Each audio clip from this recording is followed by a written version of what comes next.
Next on Unsolved Mysteries. After more than 30 years, a man accused of killing his own son remains a fugitive. Police need your help to find him. A young woman plans to marry the man of her dreams, but 3 weeks before the wedding, she disappears. 2 women are found shot to death. A single clue connects the murders: a pair of orange socks. And legend describes a world where women warriors dominate men. Scientists may have found evidence that Amazon women really existed.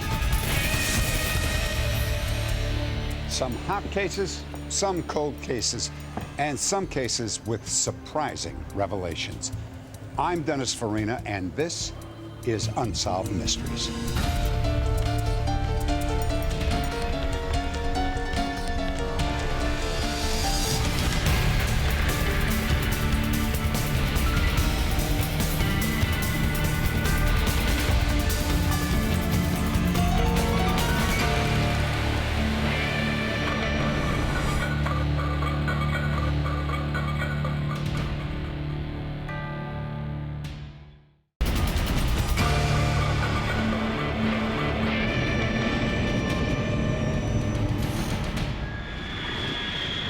Breckenridge, Colorado. A woman's body is found 5 miles south of town. She had been shot twice. Only 2 clues surface at the scene: a set of house keys and 1 orange sock. The keys belong to the dead woman, but the orange sock does not. 6 months later, and 13 miles away, another body is found. Another woman has been shot to death. Police are stunned when they discover that she is wearing the match to the orange sock. The murdered women are both locals: 29-year-old Bobby Oberholzer and 21-year-old Annette K. Schnee. They both disappeared on the same day, and both had been shot with a medium-caliber revolver. 2 victims, 2 murders. The crime scenes were miles from one another, and the bodies were found 6 months apart. And yet, the police believe that both women were murdered on the same night and by the same man. Prime suspect, Bobby's husband, Jeff Oberholzer. I can only say that I didn't do anything. Matter of fact, we had just planned several days before that it was time for us to have children.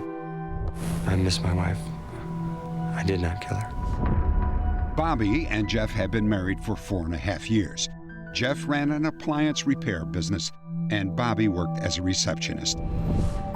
According to Jeff, the day of Bobby's death began as usual. She left home at 7:15 a.m. and hitchhiked to work. Everybody hitchhiked. You got to know the people in the town, and they got to know you, and they'd look for you to take you over and back if you needed a ride.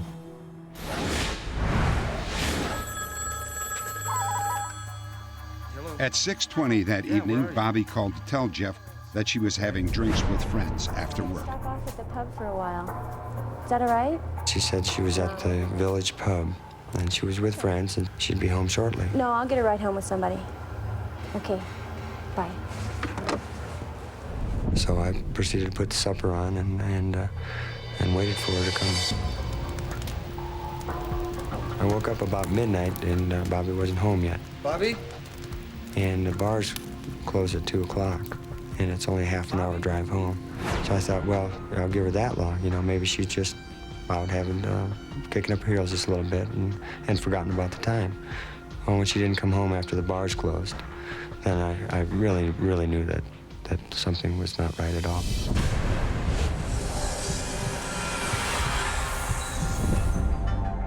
Jeff drove into Breckenridge to look for Bobby. Her friends told him that she had left the bar around 7:30 p.m. When Jeff reported to the police that Bobby was missing, they told him that it was too early to file a report. Finally, he drove back home to wait for Bobby. The next morning, A farmer who lived 30 miles outside Breckenridge found Bobby's driver's license on his property. When Jeff and two friends went to pick it up, they made a disturbing discovery.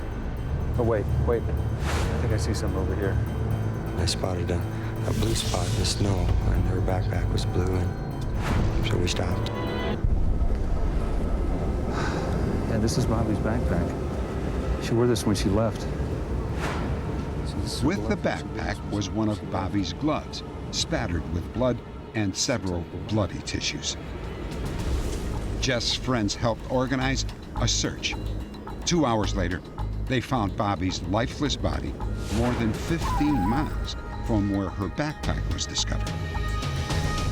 At the scene, police found 3 intriguing clues. The only footprints near the body were Bobby's. A plastic cord was tied around one of her wrists, and a single orange sock was found nearby.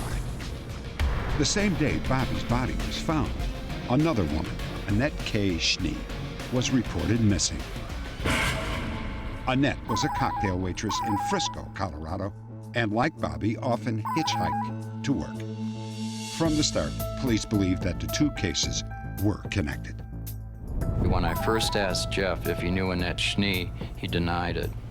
It was several days later, after seeing her picture in the newspaper, that he came to me and said that he did know Annette and that he had offered to me that he gave her a business card. Jeff claimed that he had once picked up Annette when she was hitchhiking. Hi. Where are you headed? Breckenridge. Oh, I got... Jeff said he had given Annette his business card, but that he had never seen or heard from her since that day. Okay, well, I'm not gonna market right now. Annette's body was found 6 months after she disappeared. Police were stunned when they discovered she was wearing the other orange sock. There's a wallet here, Sheriff.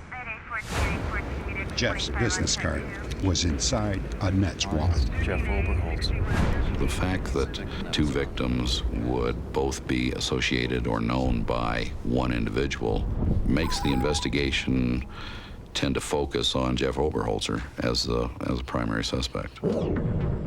Authorities pieced together a scenario for the 2 murders. Annette Schnee was last seen in Breckenridge at 4 p.m. in a serious conversation with a dark-haired woman.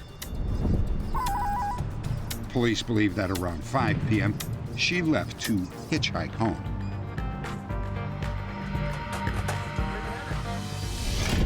The killer drove 20 miles south of Breckenridge.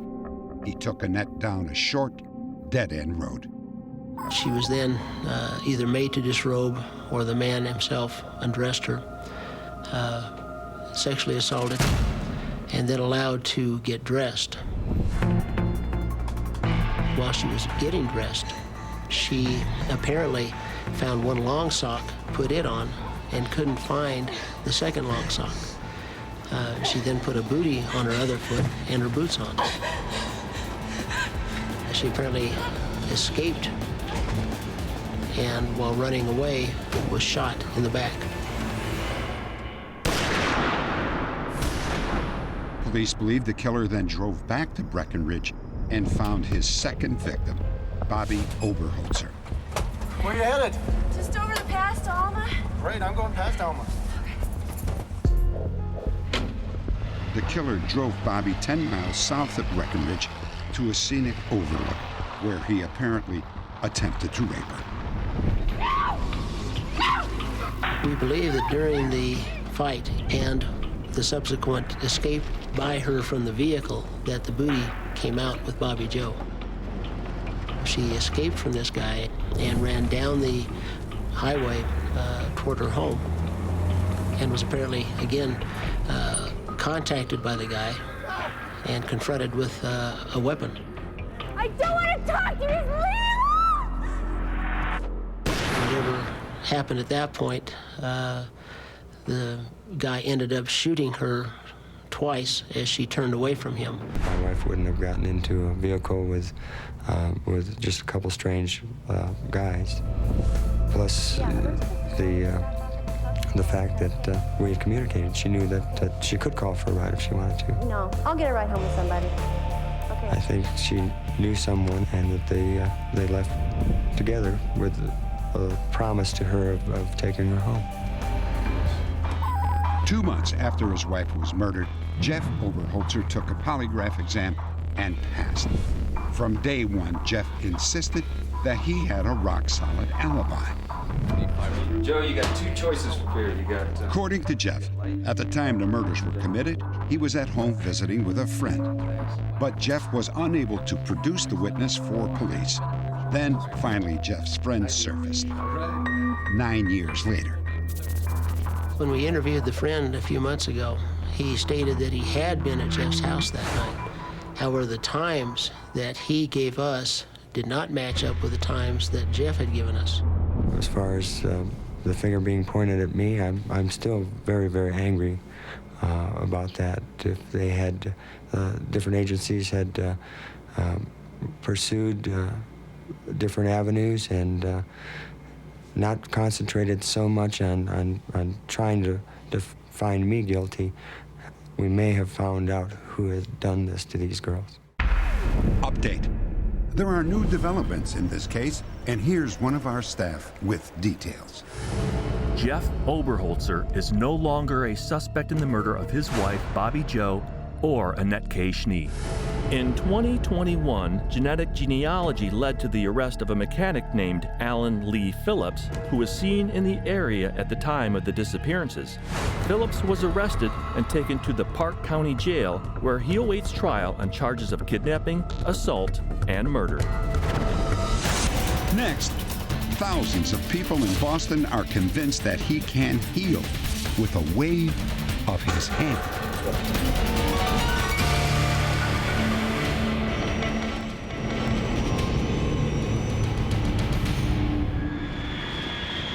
Boston, Massachusetts. This brownstone is filled with patients hoping to change their lives. I'm here to quit smoking, and I've been smoking over 30 years. Fear of crowds like this. I came to stop biting my fingernails. But this is not a medical clinic. It's the office of Yefim Shepentsov, a Soviet immigrant who many believe has the power to heal. Relax, make yourself comfortable. My name is Yefim Shepentsov. Thousands have come from around the world to find out if his healing touch really works. For me, right now, people can make appointments. Smoking, drinking, drugs, all kinds of bad habits, phobias, anorexia, bulimia, weight loss. Knee pain, back pain. Okay. Does this Russian immigrant really have the power to heal, or is he simply a con artist playing on people's hopes? Can a simple wave of his hand change a life? Well, you watch, and you be the judge. Miranda Beeson was a successful New Yorker with a serious health problem. She could not quit smoking. I really adored smoking, and I smoked great cigarettes. I won't name the brand. I loved them all. But I had tried numerous other kinds of ways of smoking cessation, and they had not been successful, and I thought, I have nothing to lose. Miranda went to Boston for a session with Yefim and smoked what she hoped was her last cigarette. Okay, be brave, because what we have to do is we have to... Miranda joined others looking for a cure to their chronic pain or addiction.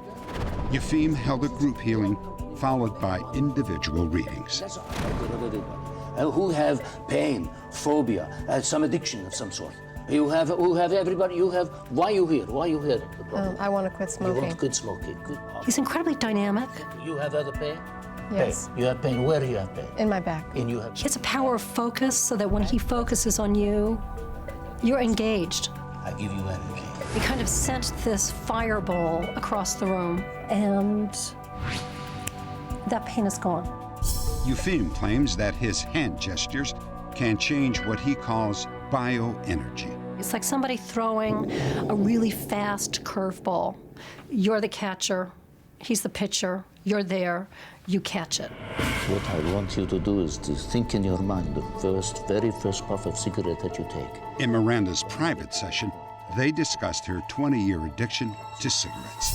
Well, some people say he sort of sneezes on you, which is not what he does at all. But he kind of gives you this parting gift. After her session, Miranda's desire for cigarettes was gone. She claims the craving stopped. I was somehow profoundly changed. I just know that I'm greater than this habit at this point, so it cannot move in.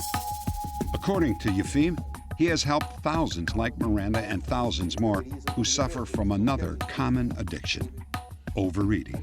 For weight loss, I help dramatically. I remove desire to eat whatever you want. I remove desire to eat in between meals. I remove desire to eat big portions, etc., etc. But exercise I cannot do instead of you.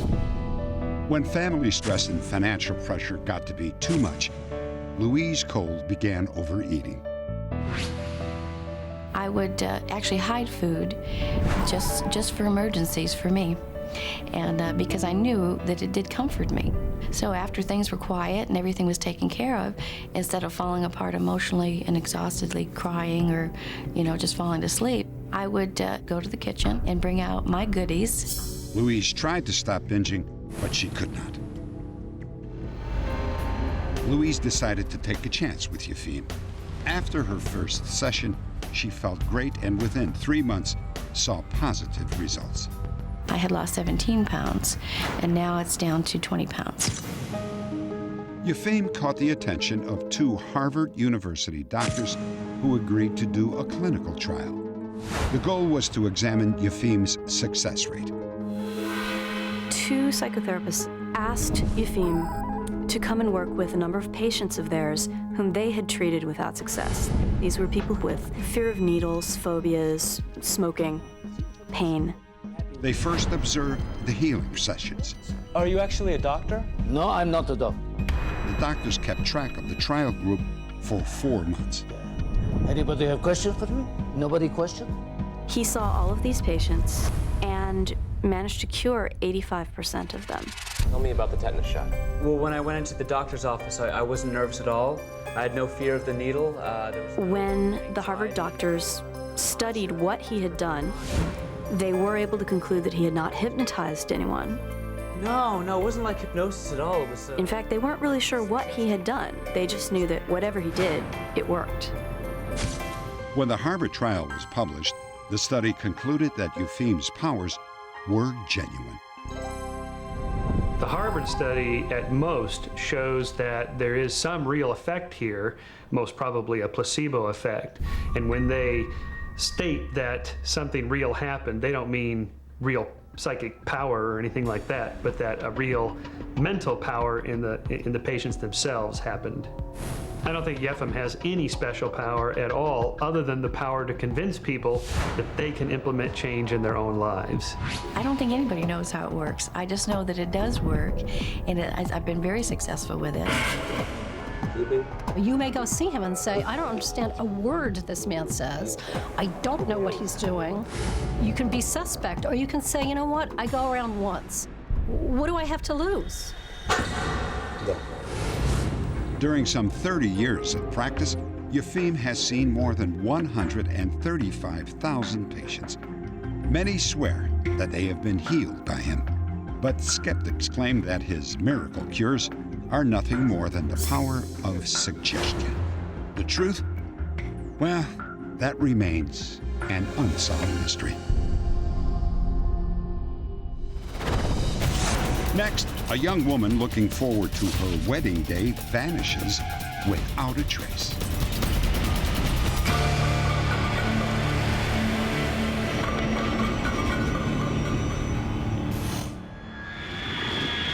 Richmond, Indiana. It was a hot and humid day when 28-year-old Marilyn Niqui McCown stormed into her mother's kitchen. These 2 guys at the laundromat would not leave me alone. She just was really upset. And I laughed at first, because she's such a pretty girl. I just thought that some man was making a play, Here you go, Mom. I said, Niqui, just calm down, because she really was really upset. Niqui may have been upset, but police believe she returned to the laundromat anyway.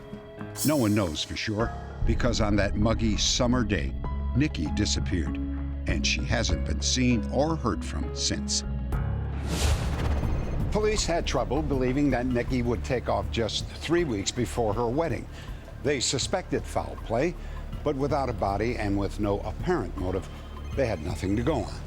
It was a complex puzzle with pieces that simply did not fit. So you guys are gonna get fitted for your tuxedos today? Yeah, we're The gonna go day by she there. disappeared, Niqui set off to do the laundry while her fiancé, Bobby Webster, met his best man to be fitted for their tuxedos. The wedding day was just 3 weeks away. She spent so much money, put so much into this wedding. She wanted it to be the most perfect wedding. She wanted her face to be perfect, her hair to be perfect, her body to be perfect. She wanted everything to be perfect. But Niqui's wedding was not to be. Ever since she disappeared, her family and police have been trying to figure out what really happened. I'm just gonna borrow this real quick. That's all. Police believe that if Niqui returned to the laundromat, she may have been confronted again by the two strangers. Wait, come here. What? Have you seen Niqui? The day after Niqui's disappearance, Bobby contacted Richmond police to report that his fiancée was missing. Yeah, I tried them, but nothing. Filling all that information, that missing persons report, was very difficult. It was because a situation like this you just see happening on like a TV movie or something.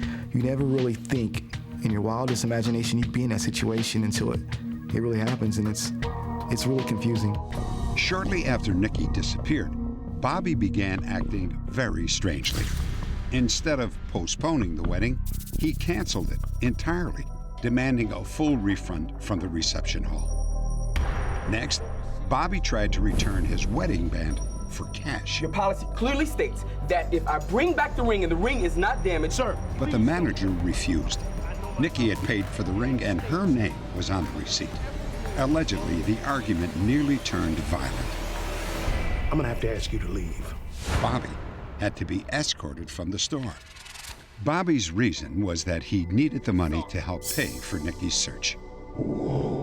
I was to the point where it's like, it doesn't matter right now. This wedding doesn't matter. Niqui's well-being is what matters right now. But detectives weren't convinced.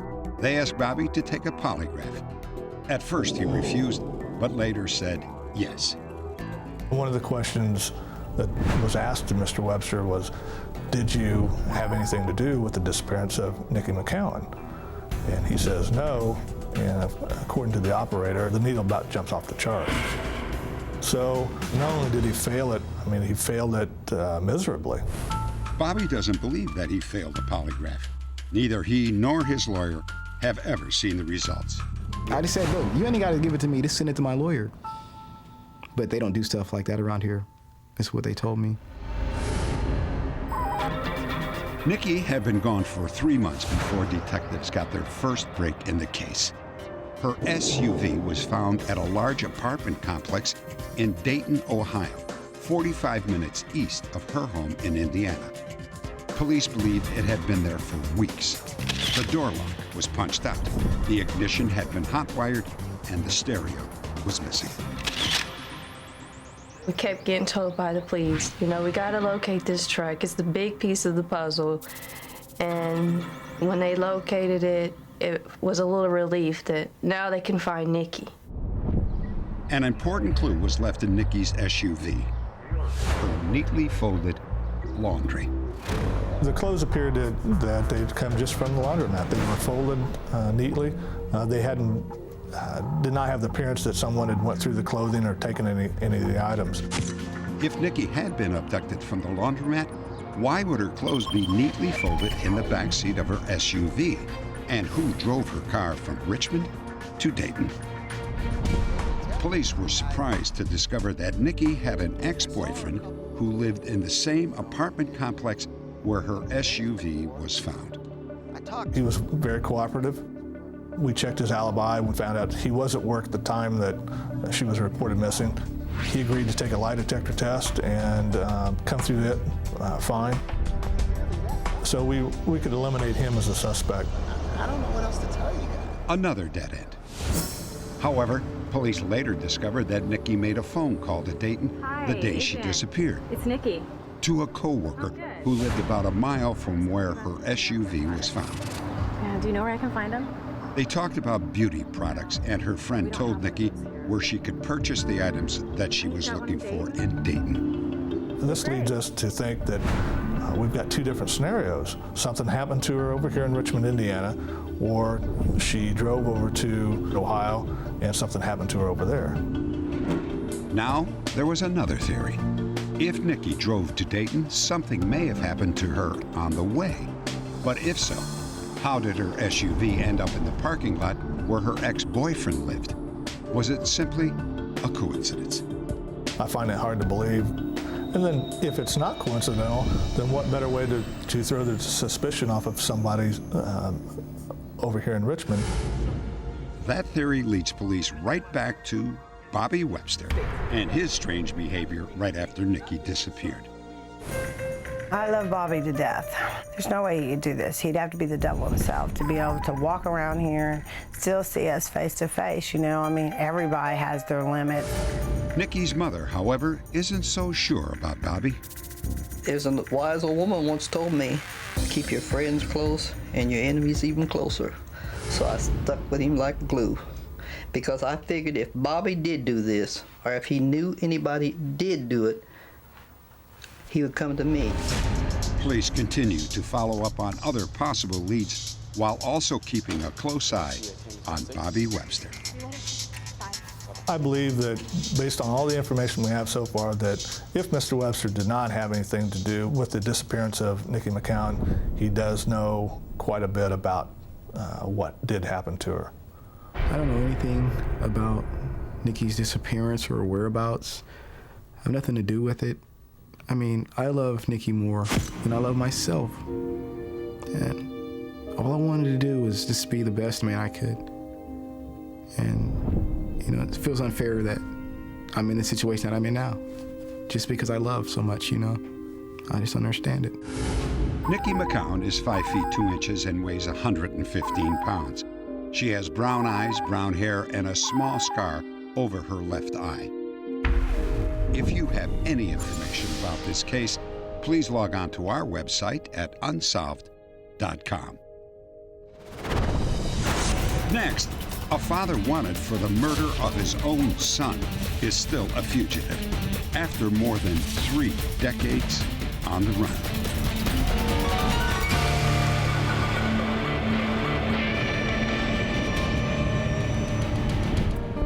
Southampton, New York. 21-year-old Nancy Heyer and 19-year-old Billy Fisher met by chance.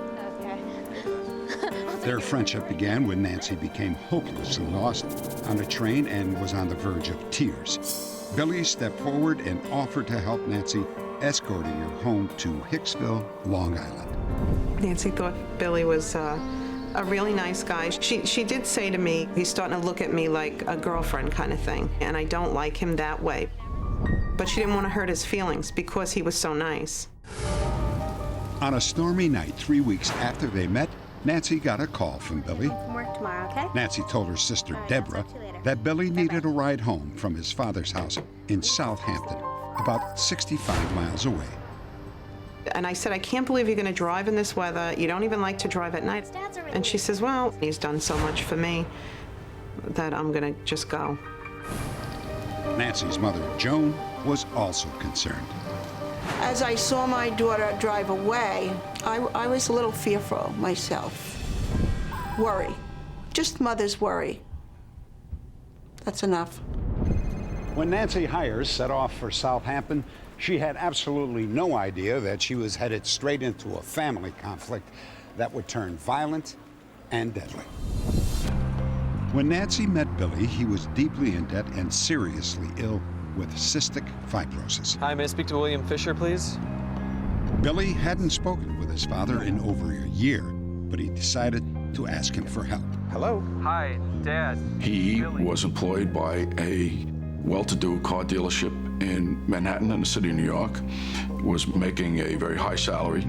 The investigation determined that he began and had been using cocaine extensively to the point that it affected his performance at his place of employment. Billy's father invited his son to visit for the weekend to discuss his money problems. Hey, Billy. How you doing? Okay. The day after Billy arrived, he called Nancy and asked for a ride home. That night, Nancy's mother waited anxiously for her return. The clock was going, 12 o'clock, 1 o'clock, 2 o'clock. She might have had to stay over because of the weather or the time of night, but then I still kept hesitant because I said she would never not call me. Yes, well, I know she's 21. Could you please The next morning, still no Nancy. Joan and Deborah began to panic. The police couldn't help because technically, Nancy had not been gone long enough to be officially declared missing. I don't know where she left it. They searched Nancy's bedroom, trying to find Billy's phone number. Oh, wait, here it is. Fisher. Hello? Yes, hello. This is Nancy Heyer's mother, Joan. Oh, Mr. yeah. Fisher, yes. I'd like to know if my daughter came out there last evening. Yeah, she was here. Nice to see you, son. William Fisher told Joan that he had dinner with Nancy and Billy, and that afterwards they left in Nancy's car. He said, oh, they probably just went somewhere, he says, or Billy somewhere and Nancy somewhere else. If I hear anything, I'll give you a call. He seemed very forthcoming, that he was concerned about his own son. We were thinking at that point that young Billy had taken her somewhere and done something. The next morning, there was still no word from Nancy. Joan filed a missing persons report, but with no proof of foul play, police were unable to help. Joan had nowhere to turn, so she called the last person who saw her daughter alive, William Fisher. Mr. Fisher, could you go over step by step exactly However, what happened that during the call, he became confrontational. They came over. He would fly off the handle and tell me, let the police handle this. I have no idea where these kids went. And he was getting very, very hostile over the phone. Goodbye. So I kept getting more suspicious of Mr. Fisher. 10 days after Nancy disappeared, police responded to a report of an abandoned car in a parking lot less than 2 miles from Fisher's house. About Nancy Heyer? Sergeant, coming back to that missing girl, Nancy Heyer. See if you can pop the trunk. Oh my God. Sergeant, get back here. Located in the trunk of the car was a young Billy Fisher. A second body was located underneath that, and that was young Nancy. The autopsy reported that Billy had been shot 18 times. The vast majority of those rounds were in the head at close range. Nancy's autopsy revealed that she had been stabbed twice with a very long, sharp instrument. Around that same time, police received reports from neighbors that Fisher had been remodeling his master bedroom in the middle of the night. Well, you can see it's been freshly painted. Police secured a search warrant. Slight indentations were observed in a section of wall, and it was removed. 2 .22 caliber bullets were recovered. A single strand of hair was fused to one of the bullets. It was identified as Billy Fisher's. That established that this was the crime scene. Additional testing established that there was a large amount of blood splattered all about the halls of the hallway, consistent with an individual, Nancy, being stabbed in that area immediately outside the master bedroom. That means the evidence pointed directly to William Fisher. What could have driven him to shoot his own son 18 times and then murder a complete stranger? Just the same as always. It's always about money, isn't it? It's you, constantly.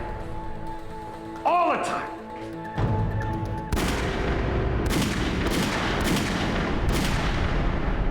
And I can't imagine a parent killing their own child and then taking someone else's child that they don't even know anything about.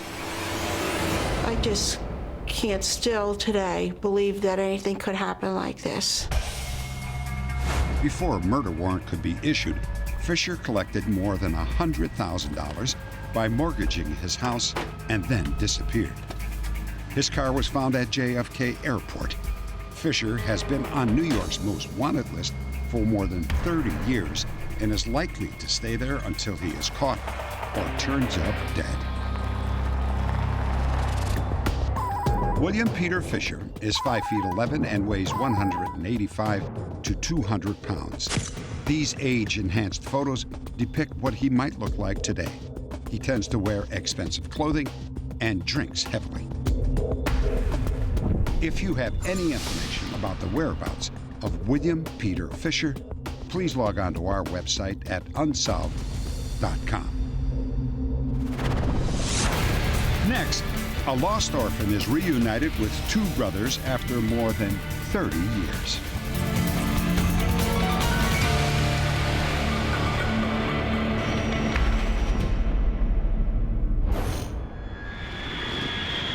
Memphis, Tennessee. In 1949, the Tennessee Children's Home Society was considered a model orphanage. Director Georgia Tann placed 5,000 orphans with new families and won national praise for her efforts. But Georgia Tann had a very dark side. When I was growing up, I was told that I was adopted from Memphis, Tennessee. I found correspondence from the Tennessee Children's Home. 2.5 years later, I found my name. 2 hours later, I found my mother. Cindy Lou Presto also discovered that her mother had never put her up for adoption. The stunning truth, Georgia Tann had simply kidnapped Cindy. Good morning, children. When authorities investigated Tann, they discovered that she and a custody judge named Camille Kelly were using the orphanage as a cover for a black market baby ring. Kelly. I'm confident that Camille Kelly was involved with Georgia Tann in this operation. Georgia Tann could not have carried it on without her, and Camille Kelly could not have lived in the style she lived unless she had outside income. 3 days after Robert Taylor presented his report to the governor of Tennessee, Georgia Tann died of cancer. 2 months later, Judge Camille Kelly resigned. The Tennessee Children's Home Society was out of business. But today, hundreds of stolen children are still searching for their natural parents. Update. As the result of our broadcast, another child from the Tennessee Children's Home Society has been reunited with her family. Lynn Hines was 5 years old when she was adopted. I was adopted into a very, very fine family, but there wasn't a lot of love in the family. And even though, you try to make the adopted child part of the family, you're always still just a little bit different. And so it meant a great deal to me to find that I really had a true family.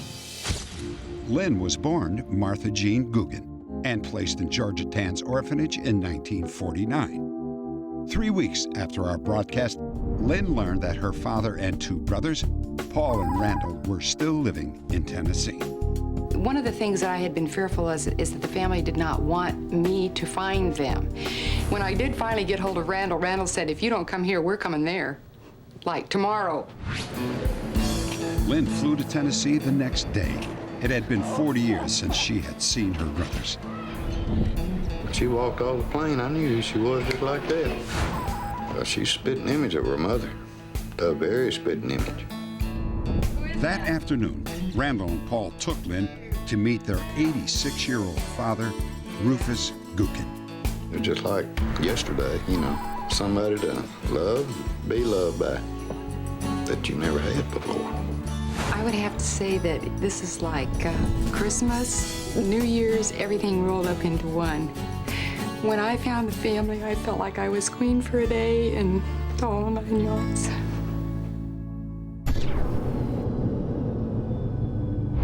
They call them Amazons, fierce female warriors who dominated men.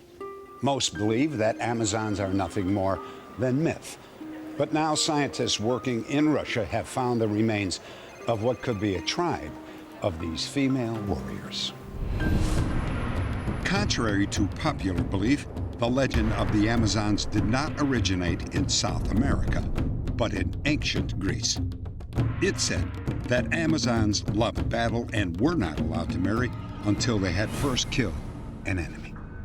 The Greeks used the Amazons as the antithesis of what a Greek woman should be. The Greek woman should stay at home, take care of the kids, take care of the house, and the Amazon went out and fought the Greeks, and so therefore she got what was coming to her when she was killed. Janine Davis Kimball and a team of American and Russian archaeologists have spent 4 years excavating Iron Age burial mounds in southern Russia that date from the 4th century BC. Most scholars believe that early nomads were male-dominated tribes. The men were the leaders, the warriors, and the priests. But these graves tell a different story. We have women with weapons, women who are actually controlling wealth. We have a different concept entirely of what we think of nomads. The grave of one young woman contained artifacts that proved she was much more than an ancient housewife.